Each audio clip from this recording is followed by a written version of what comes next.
Welcome to The Explainer. So today we're going to dive into the turbulent history of India's top spy agency, how it was forged in failure, pulled off some impossible victories, and was then almost torn apart by its own government. You see, to really get a handle on India's Research and Analysis Wing, or RAW as it's known, we've got to start with the failures that made it an absolute necessity. This whole story, it doesn't kick off with a win. It kicks off with a crushing defeat. Okay, so picture this. It's the 1960s, and India gets hit with not one, but two just shocking military setbacks.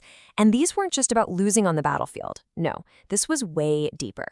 This revealed a massive, gaping hole in the country's intelligence. First up, 1962, the war with China.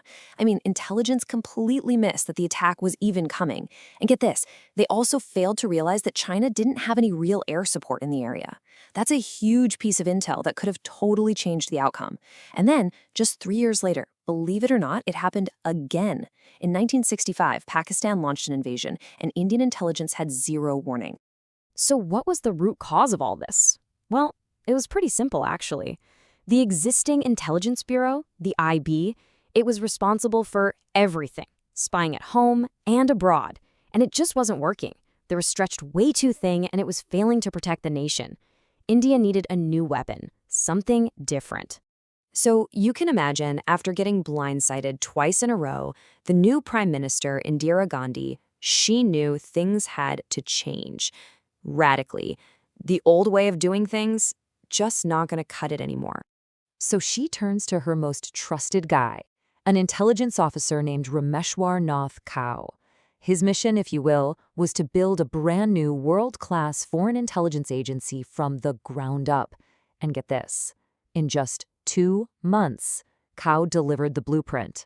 And just like that, on September 21st, 1968, the Research and Analysis Wing was born. RNAW's mission was crystal clear: foreign intelligence. That's it. And here's the really brilliant part of the new structure. The chief of RNAW reported directly to the prime minister. No middlemen, no bureaucracy, just a straight line to the top. So this created a really clean separation, right? The IB handles threats inside India's borders. RAW gets unleashed on the rest of the world. And believe me, it did not take long for this new agency to prove its worth. And its first big test, well, it would become the stuff of legend. All right, so let's jump to 1971. Tensions between West and East Pakistan are absolutely boiling over. And this is where RAW pulls off this incredible covert op, a true masterstroke designed to give India a massive strategic edge before the war even started. Okay, so how did this whole thing go down? It's like something out of a spy movie. It all starts when Indian authorities grab a militant named Hashim Qureshi. But instead of just locking him up, RN Kao has this brilliant idea: turn him into a double agent. So the guy goes ahead with his hijacking plan, right? But here's the twist. The plane is full of RNA agents pretending to be passengers. He lands in Pakistan, gets his picture taken with a big shot politician, and bam! It looks like Pakistan is backing terrorists. This gave India the perfect excuse to shut down its airspace to all Pakistani flights. And that one move, that single act of deception, was a game changer. It completely cut the link between West and East Pakistan, making it almost impossible for them to move troops and supplies. It was a massive factor in the war that followed, and ultimately in the creation of Bangladesh. RNL was now on the map, a truly formidable force. But you know how these stories go. The meteoric rise was about to be followed by a sudden, devastating fall. Okay, so fast forward to 1977. There's a new government, a new prime minister, Morarji Desai. And he is deeply suspicious of RAW. He basically saw it as the personal spy agency of the last administration, and he was dead set on taking it apart, piece by piece. And the new government didn't waste any time. RNA's budget slashed. Its agents fired. Foreign ops shut down. And its legendary founder, RNA Kao, forced into retirement. They were literally dismantling the country's best line of defense. And this political meddling was about to have immediate and truly catastrophic consequences. Because right at that very moment, R&A was deep inside Pakistan's secret nuclear weapons program. They had a source, an insider who was willing to sell the complete blueprints for Pakistan's nuclear bomb. The price? A measly $10,000. And the prime minister? He said no, flat out refused to pay. But it gets so much worse. You're not going to believe this. In a fit of anger, during a phone call with Pakistan's president, Desai just tells him. He tells the president of Pakistan that he knows all about their secret nuclear lab. He basically exposed his own country's entire spying network in one phone call. The fallout was immediate and brutal. A bloodbath. Pakistan, of course, launched a massive counterintelligence sweep. RNA's network inside the country was completely obliterated. Many of its agents were captured and executed. Betrayed by their own prime minister, the agency had hit absolute rock bottom. But the story doesn't end there.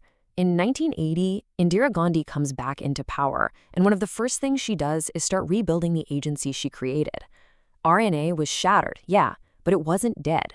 And it didn't take long to prove it still had some fight left in it, with this incredible high-altitude operation. So check this out.